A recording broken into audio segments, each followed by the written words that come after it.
بسم اللہ الرحمن الرحیم۔ اللہ کے نام سے شروع جو نہایت مہربان رحم والا۔ السلام علیکم، آل سٹوری ہیئرز پہ خوش آمدید۔ آل محمد کا مدینہ سے کربلا کی طرف سفر، اس کی شروعات کہاں سے ہوئی، اس کے پیچھے کیا حالات و واقعات تھے، یزید نے ایسے کیا حالات پیدا کیے کہ مولا حسین علیہ السلام اپنے اہل و عیال کے ساتھ کربلا کی چٹیل زمین پہ آ کے جام شہادت نوش کرتے ہیں۔ ولید کے دربار میں آپ کا اس سے کیا مکالمہ ہوا، ان تمام پہلوؤں کے بارے میں آج ہم آپ کو آگاہی دیں گے، تو ویڈیو کو اینڈ تک ضرور دیکھیں۔ کمنٹ سیکشن میں اپنی رائے سے ضرور آگاہ کریں، اور اگر چینل پر نئے ہیں تو مہربانی کر کے چینل کو سبسکرائب کر لیں اور بیل کے آئیکن کو دبانا مت بھولیں تاکہ ہماری نئی آنے والی ویڈیو سب سے پہلے آپ تک پہنچے۔ تاریخ فتوح کے مطابق اس وقت مروان بن حکم مدینہ کا والی تھا۔ یزید نے حکومت سنبھالتے ہی اسے معزول کر دیا اور اپنے چچا زاد ولید بن عتبہ کو والی مدینہ مقرر کر دیا، اور یزید نے ولید بن عتبہ کو خط لکھا اور اس میں تاکید کی کہ حضرت امام حسین علیہ السلام کو عبداللہ بن زبیر اور عبداللہ بن عمر سے بیعت لے لیں۔ یزید کا خط جو اس نے لکھا، اس کا متن کچھ یوں تھا: اے ولید، معاویہ اللہ کے بندوں سے تھا، خدا نے اس کو روئے زمین کی خلافت عطا کی، اب وہ فوت ہو گیا ہے اور مجھے اپنی زندگی میں ہی ولی عہد بنا گیا۔ جب میرا خط پڑھو تو حسین ابن علی، عبداللہ بن عمر، عبداللہ بن زبیر سے ضرور بیعت لے لینا اور ان لوگوں کو ڈھیل نہ دینا، والسلام۔ جب ولید نے یزید کے خط کو پڑھا تو وہ خوف زدہ ہو گیا اور وحشت زدہ ہو گیا۔ خط پر عمل کرنا مشکل نظر آ رہا تھا۔ اس وقت اس نے مروان سے مشورہ کیا جو پہلے اسے والی مدینہ تھا۔ اس نے کہا کہ ان تینوں اشخاص سے بیعت میں کیا مصلحت ہے؟ مروان نے کہا، مناسب یہ ہے کہ ان کو معاویہ کی موت کی خبر نہ دو اور ان کو بلاؤ اور بیعت یزید کا کہو، اگر انہوں نے قبول کیا تو ٹھیک، ورنہ ان کو قتل کر دو۔ اگر معاویہ کی موت کی خبر انہیں ہوئی تو وہ مخالفت کے طبل بجائیں گے اور عوام کو اپنی بیعت کے لیے بلائیں گے اور کام بہت ہی مشکل ہو جائے گا۔ البتہ عبداللہ بن عمر کو رہنے دو، وہ صلح پسند شخص ہے، وہ خلافت کے لیے خون ریزی کرنے والا نہیں۔ ہاں، اگر سب لوگ یک دل زبان ہو کر خلافت ان کے حوالے کریں تو پھر طالب خلافت میں اور راضی اور خوشنود ہوں گے۔ پھر ولید نے مروان کے کہنے پر عبداللہ بن عمر کو چھوڑ کر امام حسین علیہ السلام اور عبداللہ بن زبیر کو بلایا۔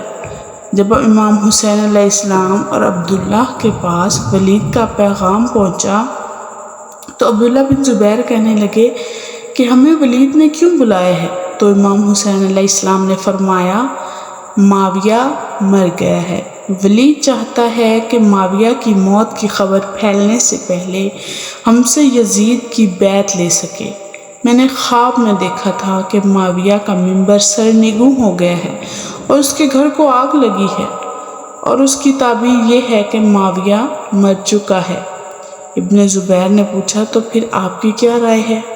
امام علیہ السلام نے فرمایا کہ میں چند جوان ساتھ لوں گا، ان کو دروازے پہ روک کے خود ولید کے دربار میں جاؤں گا۔ اور انہوں نے ولید کے قاصد کو بلایا اور کہا کہ جاؤ اور ولید سے کہہ دو کہ کوئی آئے یا نہ آئے، حسین ضرور آئیں گے۔ ولید کا قاصد امام حسین علیہ السلام کا پیغام لے کر وہاں سے چلا گیا۔ جب اس نے یہ پیغام ولید کو دیا تو مروان نے کہا، حسین نے دھوکہ کیا ہے، وہ نہیں آئیں گے۔ تو ولید نے کہا، اس طرح حسین علیہ السلام دھوکہ دینے والوں میں سے نہیں۔ خیر، امام نے چند جوان اپنے ساتھ لیے اور انہیں فرمایا کہ ولید نے مجھے بلایا ہے اور میرا خیال ہے کہ مجھے وہ کام کہے گا جو نہیں ہو سکتا، لیکن پھر بھی میں اس کے مکر و فریب سے مطمئن نہیں ہوں۔ تم اسلحہ اٹھاؤ اور میرے ساتھ چلو اور دروازے پہ رک جانا۔ جب میری آواز بلند آئے تو اندر آ کر اس کو قتل کر دینا۔ پھر امام حسین علیہ السلام ولید کے پاس گئے۔ جب اندر پہنچے تو مروان بھی بیٹھا ہوا تھا۔ امام نے فرمایا کہ صلح رحمی بہتر ہے قطع رحمی سے۔ میں نے تمہیں ایک دوسرے کے موافق اور دوست دیکھا تو دل خوش ہو گئے۔ خدا ہمیشہ تمہارے درمیان اصلاح فرمائے۔ تو انہوں نے امام کے اس کلام کا کوئی جواب نہ دیا اور معاویہ کی موت کی خبر سنائی تو امام نے انا للہ و انا الیہ راجعون پڑھا تو ولید نے بیعت کے متعلق یزید کا خط انہیں پڑھ کے سنایا۔ امام حسین علیہ السلام نے فرمایا اگر یہ بہتر ہوتا کہ تو کھلے عام بیعت کرواتا اور تمام لوگوں کو پتہ چلتا، لہٰذا صبح ہوگی جو مناسب ہوگا وہ کریں گے۔ تو اس وقت مروان مردود نے کہا کہ اگر حسین بغیر بیعت کیے چلے گئے تو تم ان پر ہاتھ نہ ڈال سکو گے۔ ابھی حسین علیہ السلام کو پابند کرو، بیعت کراؤ، اگر بیعت کریں تو ٹھیک ورنہ انہیں قتل کر دو۔ تو مولا حسین علیہ السلام نے مروان سے کہا اے گندی آنکھوں والی عورت کے بیٹے، تم مجھے قتل کرے گا یا وہ جھوٹ ہے کہ تم میں سے کسی کی یہ جرأت نہیں؟ حضرت امام حسین علیہ السلام نے ولید کو فرمایا کہ ہم رسالت و نبوت کے اہل بیت ہیں اور ملائکہ کے نزول کا محل ہیں، اور کہا مجھ جیسا شخص یزید جیسے شخص جو کہ شراب خور فاسق و فاجر ہے اس کی بیعت کیسے کر سکتا ہے؟ اور پھر اپنے جوانوں کو لے کر واپس گھر آ گئے۔ پھر مروان نے ولید سے کہا تو نے میرا کہنا نہیں مانا، اس کو قتل نہیں کیا، اب ان پر ہاتھ ڈالنا مشکل ہو جائے گا۔ ولید نے کہا افسوس تم پر ہے، کسی اور کو ملامت کر مجھے اس کام کی رہنمائی کرتا ہے جس میں میری دینی ہلاکت ہے۔ ہرگز مجھے پسند نہیں کہ ان کا قتل کروں، اور اگر بیعت کا انکار کریں تو بھی ان کو قتل نہیں کروں گا۔ خدا کی قسم وہ تو اطاعت خدا کا میزان ہے، اگر کوئی ان کے خون سے ہاتھ آلودہ کرے تو وہ خدا کے نزدیک مردود ہے۔ مروان چونکہ ان باتوں کا قائل نہیں تھا لہٰذا اس نے ان باتوں کا یقین نہ کیا، لیکن مجبوراً مذاق اور تمسخر کے طور پر تائید کی۔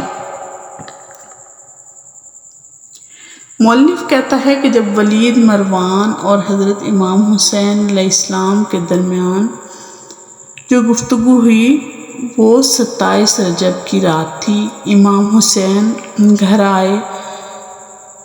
امام حسین جب ولید کے دربار سے گھر تشریف لائے اور پھر اپنے جد امجد کی مطہر و منور قبر کی زیارات کے لیے گئے اور عرض کی اے نانا رسول اللہ، میں حسین ابن علی آپ کا بیٹا اور آپ کی بیٹی کا بیٹا ہوں، میں اس امت میں آپ کی یادگار ہوں، میری اطاعت کا حکم آپ نے دیا، گواہ رہنا کہ امت نے میری کوئی مدد نہ کی، میری قدر نہ کی، مجھے ضائع کر دیا، میری حرمت اور میری قرابت کا کوئی لحاظ نہ رکھا۔ میں شکایت لے کر آپ کے پاس آیا ہوں۔ پھر آپ نماز میں مشغول ہو گئے، صبح تک رکوع و سجود میں مصروف رہے۔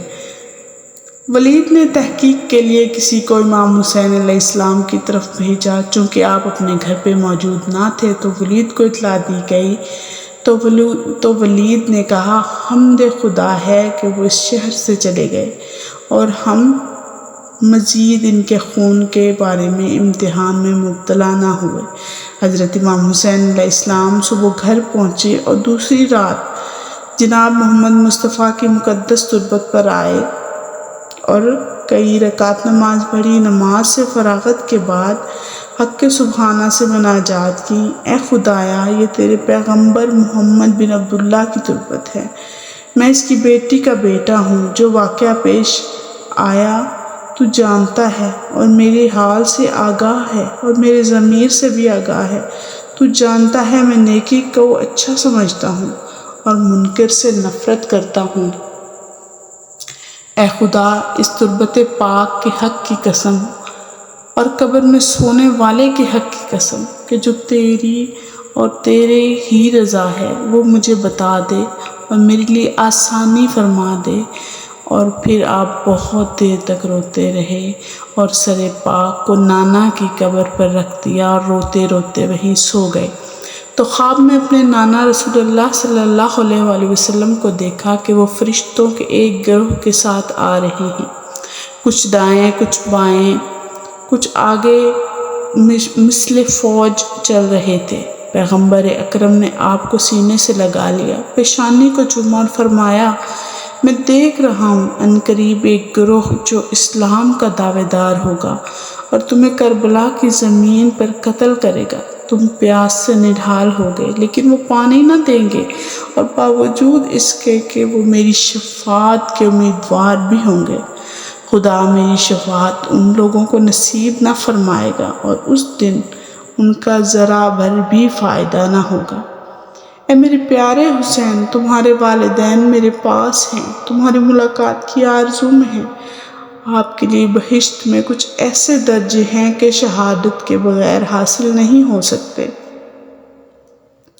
پھر حضرت امام حسین علیہ السلام نانا کی مزار سے خواب دیکھنے کے بعد گھر تشریف لائے، گھر والوں کو خواب سنایا اور اس رات سے 2 رات بعد مدینہ سے نکل جانے کا ارادہ کر لیا۔ تو یہ حالات و واقعات تھے جنہوں نے امام حسین کو مدینہ چھوڑنے پر مجبور کر دیا۔